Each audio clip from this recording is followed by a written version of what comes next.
महाराष्ट्र, जय छत्रपती शिवराय।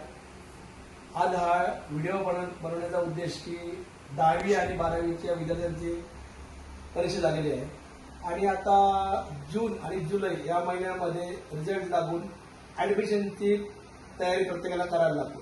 त्यासाठी आपल्याला पहिला महत्त्वाचा पेपर लागतो तो जातीचा दाखला। या जातीच्या दाखल्याविषयी मी तुम्हाला माहिती देणार आहे। विद्यार्थी मित्रांनो, पहिले आपण शाळेतून आपले बोनाफाईड काढून घ्या, कारण का मे महिन्यामध्ये शाळेला सुट्टी असतो। तो त्याच्यामुळे तुम्ही जर किती प्रयत्न केला तर शाळेतून कोणत्या प्रकारचे पेपर मिळत नाही। जाती दाखला करण्यासाठी आपल्याला पहिला महत्त्वाचा पेपर लागतो तो म्हणजे आपले शाळेचा दाखला। शाळेचा दाखला नसेल तर बोनाफाईड एक महत्त्वाचं देतो, लिहून घ्या। एक बोनाफाईड, दुसरा आपल्या वडिलांचा शाळेचा दाखला, तिसरा लागतो रेशन कार्डची झेरॉक्स, चौथा आपला आधार कार्ड लागतो, पाचवा आपला 1967 पुरावा, वडील, आजोबा, आत्या यापैकी कोणाचाही शाळेचा दाखला जमेल किंवा गाव नोंदवून चालतं। वडिलांचे 2 फोटो, हे पेपर आपल्याला जाती दाखल्यासाठी लागतात।